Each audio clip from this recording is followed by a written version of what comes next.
gente, estamos de volta aqui com a Marvel 2026, a maior evento da América Latina. E a Bicoca não podia deixar de ser patrocinador em mais um ano, né? Hoje, agora, a gente vai fazer o segundo episódio do Palestra, um papo para te funcionar. Eu estou muito feliz de estar aqui hoje. A gente vai conversar para poder entender quais estratégias as empresas devem adotar para ter uma marca que atraia, engaje e retenha os melhores funcionários. E por isso eu vou conversar com a Juliana Franco, que é psicóloga com MBA em Administração e atual diretora superintendente de Gente e Gestão do Grupo Carvel. Tem grande experiência em gestão de pessoas, profissionalização e transformação. Bem-vinda, Juliana. Muito obrigada pela participação. Obrigada pelo convite, Felipe. Alegria estar aqui também. E vamos conversar também com Pedro Neto, que é bacharel em RH e especialista em gente e cultura organizacional e Global Employer Branding na CIT. Bem-vindo, Pedro. Rapaz, obrigado pelo convite também, Felipe. Bom, gente, Employer Branding é um conceito relacionado à percepção dos funcionários e os potenciais candidatos que têm da marca, né, da organização como marca empregadora. A ideia central é buscar estratégias para construir uma imagem forte, ou seja, que desperte nas pessoas a vontade de trabalhar naquele lugar. Uma pesquisa recente da Deloitte mostrou que uma marca empregadora forte tem uma probabilidade de 50% maior de atrair e reter os melhores talentos. E outra pesquisa, realizada pela Employer Branding Brasil, apontou que 62% das empresas têm como prioridade melhorar essa relação marca-funcionário. Mas como fazer? O plano de ação envolve aspectos como uma cultura organizacional saudável e positiva, uma comunicação interna e externa clara e consistente, benefícios atrativos e competitivos com o mercado, incentivos para que os funcionários sejam embaixadores da empresa, entre outros. Bom, então, antes de mais nada, Juliana, por que centralizar as estratégias corporativas das pessoas? Obrigada pela pergunta, Felipe. Nos últimos anos, muito tem se falado da experiência do cliente, né? Da experiência do usuário, da importância de estudar a jornada do cliente para as empresas. E nós, né, profissionais de recursos humanos, executivos em geral, precisamos entender que é impossível desassociar, ter um hiato entre a experiência do cliente e a experiência do colaborador. Então, a gente só consegue essa estratégia para o negócio centralizando também as nossas ações para a experiência positiva do colaborador, que é ele que vai ter o cara a cara ali com o cliente. Então, essa é a principal importância, a principal premissa, né? Você citou aí algumas das estratégias. Eu acredito, nós acreditamos lá no Grupo Carvel e falando muito sobre o tema, que é um trabalho em conjunto, é um trabalho da área de gente com as lideranças. Não se faz a experiência do colaborador, essa jornada, ela não se torna encantadora quando se faz apenas por uma área. É um processo contínuo, longo, de muitas medições, de acompanhamento. Então, a liderança é ponto-chave para que o sucesso dessa jornada aconteça.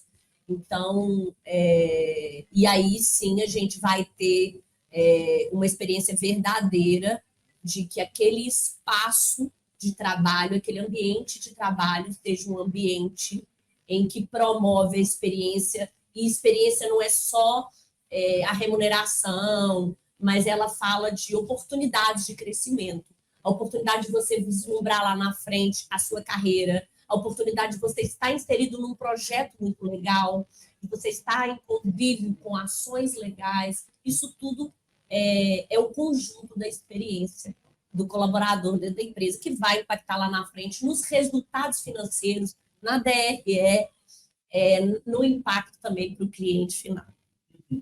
E um aspecto que você trouxe, que é a cultura organizacional positiva, né, que eu acho que é muito importante, eu queria perguntar para o Pedro.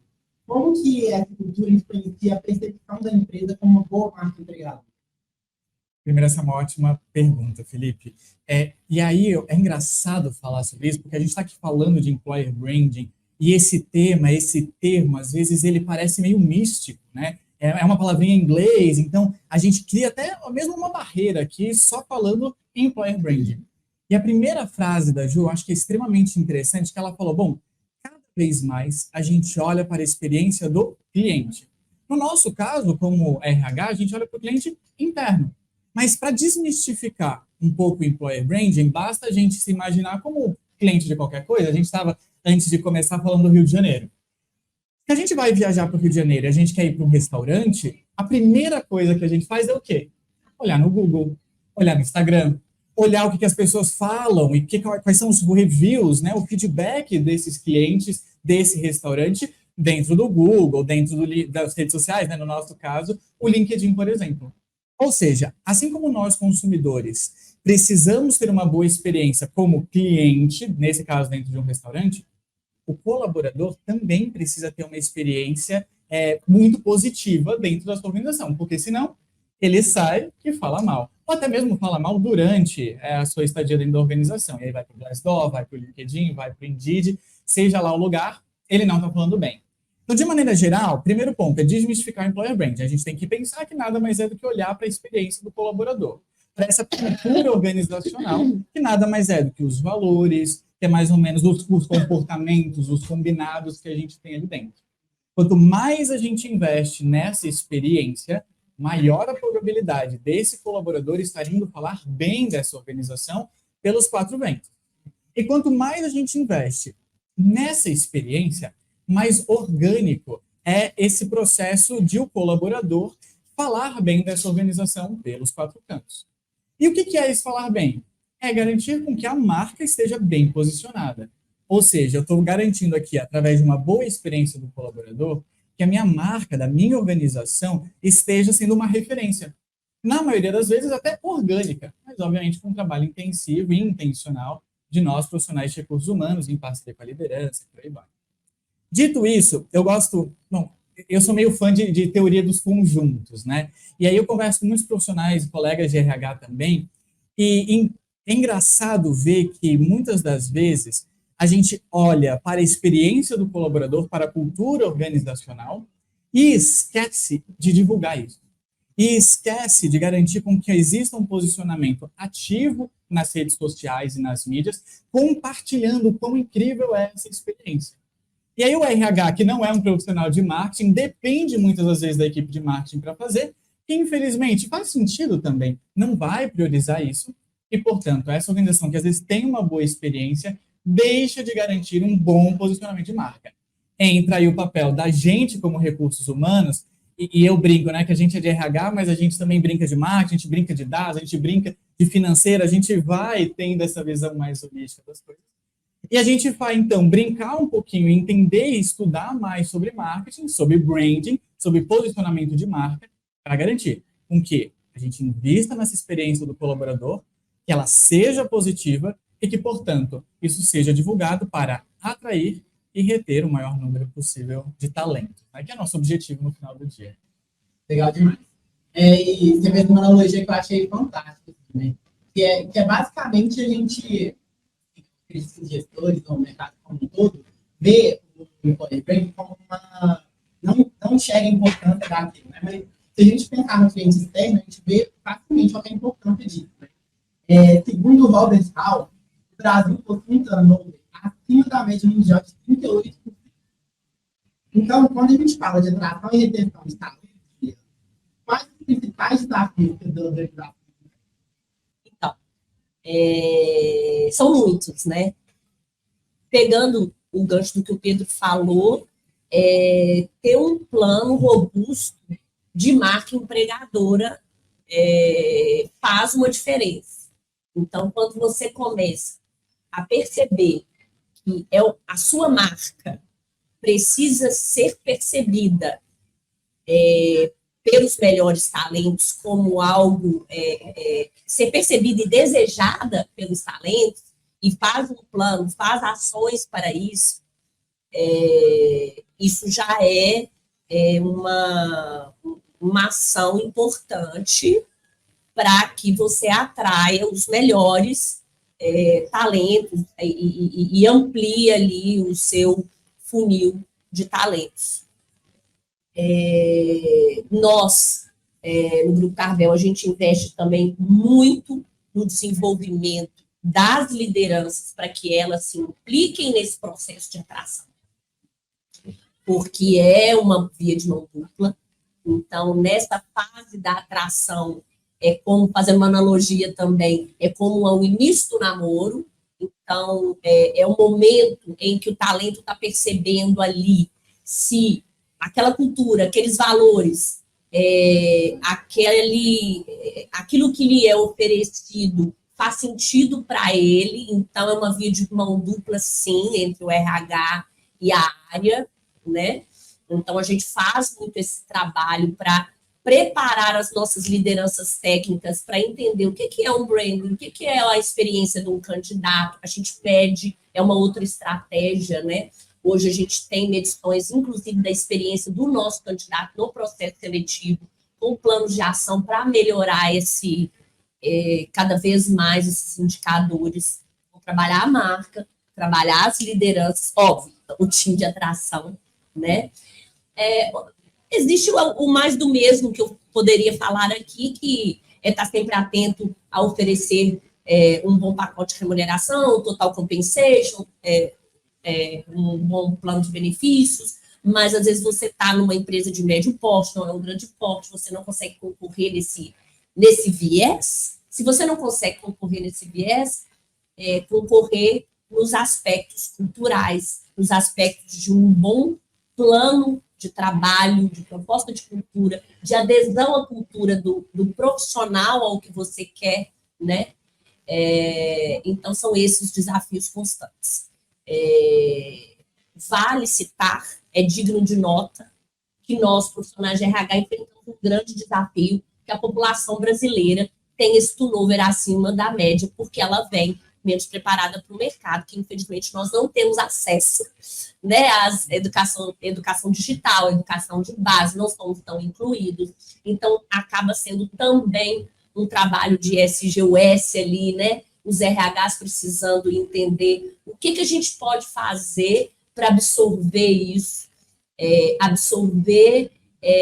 na área de DHO, que aí já é uma área de desenvolvimento, absorver esse talento que tem um grande potencial, mas precisa ainda de desenvolvimento.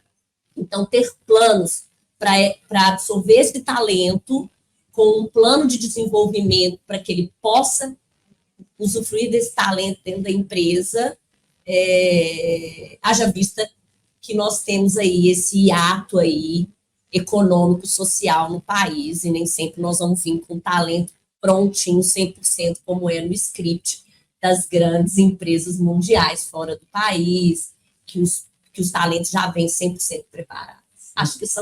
Eu acho que esse aqui já dá para fazer muita coisa. Nossa, coisa demais. Então, até tem uma justificativa, né, para esse dado, né? O talento dele já não vem preparado para o mercado, tem toda.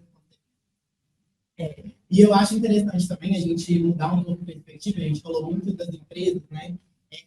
Falando das pessoas, Pedro. Que bons profissionais consideram na hora de decidirem aonde trabalhar? Bom, acho que vocês vão reparar que eu amo muito a teoria dos conjuntos, tá? Eu acredito que ela consegue traduzir um pouco da visualização de como as coisas funcionam. E é muito interessante que quando a gente olha para aquilo que atrai as pessoas, e qualquer pessoa que estiver assistindo a gente vai talvez se identificar com isso. Geralmente, o contexto perfeito, aquela empresa ideal que a gente gostaria de trabalhar, ela tem o miolo de 3 conjuntos que se encontram. Um deles é o total compensation, ou seja, a remuneração financeira, que a Ju bem introduziu aqui. Então, qual é o valor fixo dessa remuneração, qual é o valor variável, se é que existe, qual é o valor financeiro dos benefícios que essa empresa proporciona. Ou seja, eu quero trabalhar numa boa empresa que pague bem. Paralelo a isso, e como combinante, eu tenho também, e aí existem memes em relação a esse termo, eles existem, tá tudo bem, mas é um termo que traduz um pouco, que é o salário emocional, que também é extremamente vital para os colaboradores. É que, basicamente, a empresa tem oportunidades de crescimento, tem uma liderança preparada e capacitada para criar e fornecer oportunidades para essa pessoa. Essa pessoa se sente parte da tomada de decisão dessa organização. Eu entendo que existe um equilíbrio de bem-estar, né, de saúde física, mental, vida pessoal e trabalho nessa organização, e por aí vai. Então, eu tenho aqui o salário financeiro, total compensation, eu tenho o salário emocional, e eu também tenho o propósito, que é por que eu faço o que eu faço, por que essa organização faz o que ela faz e como eu me conecto com o meu propósito pessoal com o propósito dessa organização. Dito isso, e trazendo esse conjunto aqui de esferas, a resposta é o que os profissionais procuram? O miolo desse intervalo, dessa intersecção desses três conjuntos. O perfeito é eu garantir com que eu entenda, me conecte e, obviamente, essa organização tenha um propósito, uma alta remuneração, né, um total compensation, e também um salário emocional, oportunidade de crescimento, desenvolvimento e carreira. Mas a gente sabe, que nem a Ju falou, que isso não é a realidade do mercado brasileiro, e isso traz um pouco também o outro lado da moeda desse alto índice de turnover. Hoje, grande parte das empresas brasileiras, principalmente se a gente fura a bolha de tecnologia, ou seja, se a gente vai para a indústria, se a gente vai para o fabril, se a gente vai para outros contextos, a gente vê que as empresas raramente investem em boas remunerações, quase nunca num bom salário emocional, e às vezes nem sabem o seu próprio propósito. Ou seja, se as organizações não têm isso claro, explícito e desenhado, fica difícil para o colaborador se sentir atraído para essa organização. Portanto, ele entra para suprir uma demanda financeira, social e de curto prazo, mas logo ele procura uma outra, que dê algo desses três aspectos melhor. É claro, de novo, é um contexto social que existem bolhas, né? Existem pessoas que podem se dar o privilégio de deixar o aspecto financeiro de lado e buscam qualidade de vida e um propósito. Existem pessoas que não conseguem olhar para esses dois e vão se render a olhar para o mercado financeiro, né? Desculpa, mercado financeiro não, mas para o contexto financeiro. E está tudo bem. O papel de uma organização, o papel do employer branding é entender como você está nessas três esferas, como você pode melhorar nessas três esferas e como você posiciona o seu diferencial para o mercado nisso. O meu diferencial está em remuneração? Está em um propósito alinhado e efetivo? Está num bom salário emocional? Ou está nos três? Se tiver, melhor ainda. É o ideal. Que é o ideal. Que é o ideal. Pode ser complicado. Na verdade, é para isso que a gente está aqui. O desafio do profissional de RH é justo esse, né? É trazer estratégias para o não ideal. O ideal é fácil. Seria fácil. É isso aí. Como que a gente está de tempo, produção? Bom, então, agora falando de uma forma mais prática, eu queria perguntar para a Juliana, como medir a eficácia do employer branding? Quais KPIs são relevantes? Eu gosto muito de trabalhar com poucos e eficazes KPIs, né? A gente tem trabalhado muito com INPS, e o desdobramento dele, de como desenvolvê-lo. Notas, né, em Glassdoor, qual é a nossa nota em Glassdoor.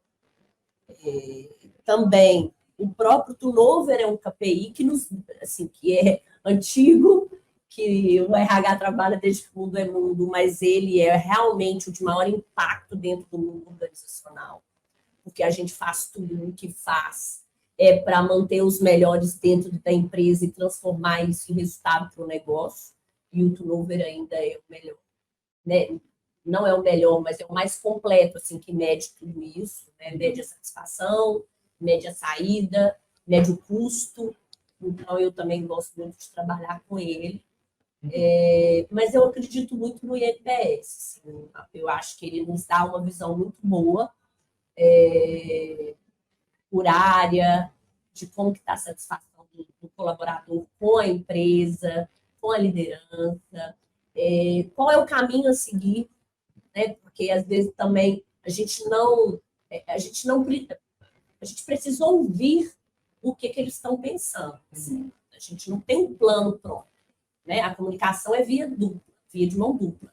Então, é muito importante que a gente entenda assim, eu estou com esse plano perfeito para satisfazer meu colaborador, mas o que vai deixar ele satisfeito, às vezes, é um item muito, muito básico e que eu não ouvi. Então, a nossa pesquisa de NPS, ela tem aquela pergunta definitiva, mas ela se desdobra em várias outras, né? Em várias verticais. A vertical liderança, a vertical clima e ambiente, a vertical benefícios, remuneração e oportunidades de carreira. Então, a gente consegue ver assim, qual dessas verticais, como é um conjunto do do Pedro, qual dessas verticais eu preciso ter um plano de ação mais forte?